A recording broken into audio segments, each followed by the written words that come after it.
Welcome back to Goblin 2U. I'm Jason Glick. Alongside me is Mason Fullerton and Zach Collier. And today we have a great discussion here at SBC Green Lane.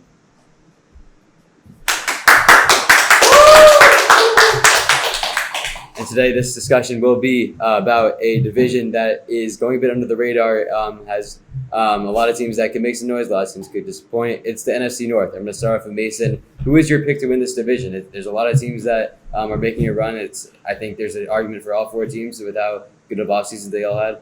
What do you think, Mason? Yeah, I mean, this is a really good discussion. We've saw in the offseason a lot of teams, progress, such as like the Bears. The Lions proved themselves last year that they made a really good run compared to the previous seasons. But then, I feel like people go back and look at the typical Vikings who never really do good in the playoffs, but always have a really good normal season. So I think it's tough, and I think the Lions are still a team that's getting used to like their not new roster, but still getting the hang of it. Like they've been a really in the dirt, rough type of team in the NFL for so many years. But I think they could be a dark horse. But if I really had to go with one team, I still think I'm gonna have to go with the Vikings. I still think that they're the team that will be number one in that division at least for the next 1 or 2 seasons. And I feel like Kirk Cousins, he's had a lot of experience. He's been in the NFL a lot. Justin Fields is still young. And don't get me wrong, the Bears definitely have a lot of potential. But, at the same time that you look that you have Justin Jefferson and, a lot of good different pieces in that team. I mean, of course, they lost Dalvin Cook. But I still think that, the Vikings just have the more experience of being a winning team. Yeah, it was interesting to see how many pieces the Vikings lost this year, but at the same time, I think they're going to be in a great spot. You mentioned Dalvin Cook. And on the defensive side of the ball, there's a ton of other key losses like Dalvin Tomlinson, Eric Kendricks, Patrick Peterson. And this defense is completely different. And they actually hired Brian Flores, who is an upgrade who will definitely upgrade what they had before when it comes to the schemes. What do you think, Zach? Do you think the Vikings are a team that will run it back and win this division again, or you have another team in mind?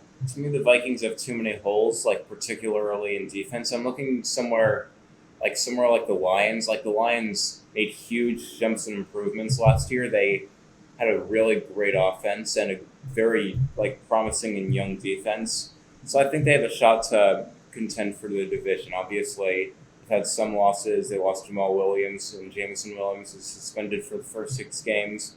But I mean, they didn't have him to start last year anyway. So I feel like this team, they proved that they could get at least close to the playoffs. They came 1 game short last year, and now with a significantly weakened NFC North, like other opponents, I think they have a real shot to contend. Yeah, the Lions, they made some incredible moves this year, and they were very aggressive in this year's draft. I'm not saying these were bad picks by any means, but they went running back and inside linebacker in the first round, which led some people to question what they were doing. But I think this means that they want impact players right away that are going to help them win now. And it looks like we have a caller here in Green Lane, Sixers fan. Hello, guys. I really love the show. But I want to talk Packers. If we can see a good season out of Jordan Love, don't you think the Packers have a shot at winning this division or possibly making a playoff run?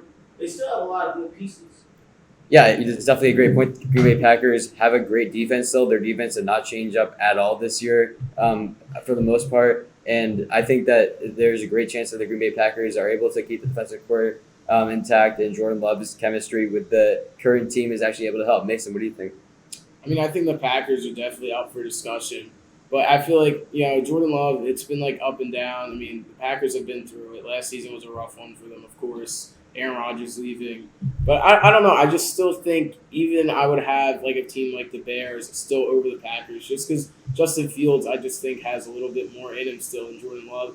I could see maybe the Packers doing more of a push in a year or 2. But this season, I still think, it's just not really the Packers' year. Great points there from Mason. The Packers might be just a few years off from where they want to be. And we have another question out of the crowd. Guys, enjoy the show. One of the things with the NFC North that's different than pretty much anything else, they have a coach that's kind of different than anybody else. Any one of you three, talk about what Dan Campbell is and what he does for the Detroit Lions, in your opinion. Zach, you were a big Lions advocate here. What are your thoughts on Dan Campbell and the energy that he brings to a Detroit Lions team? I mean, it's definitely brought the team into a 180. He's definitely put them in a spot to truly contend. And that's the kind of leadership you want from a head coach. That's like what every team dreams of. Like a lot of teams will have like decent chemistry and then decent head coach, but as long as you have a good head coach, you know you're in a good position to win.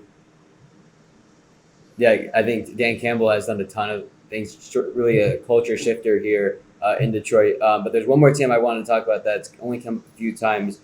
Zach, we'll start with you on the Chicago Bears.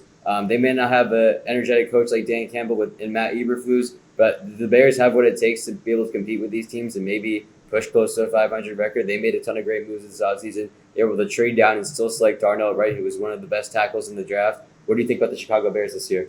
I'm not exactly high on the Bears. I'm not exactly high on Justin Fields. They're still a pretty long way from getting back into contention. But I know that they're taking steps. They've always been a defense first team, but they're going to have to fix their offense at some point. I don't know if Justin Fields is the answer. I feel like they'll have to look for something new if they can't work something out, because they've had struggles for like years now. They got to figure something out. Their quarterback situation has always been a mess, and the receivers aren't great, but we'll see, because they could definitely surprise everybody.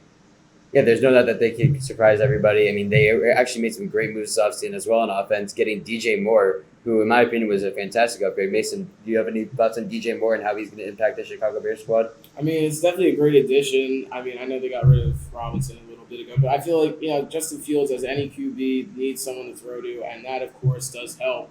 And before we do, wrap up the show, I just wanted to touch back on the Lions, because I do think the Lions at least would be second place this year, if not somehow take over the Vikings, because to me, coaching is very important. And, you look at the Eagles with Nick Sirianni too, who obviously aren't in this division, of course, but he's a very passionate coach and look where that gets the team, like the Eagles. And I think Dan Campbell is a great example of what each NFL coach should try to put in their team.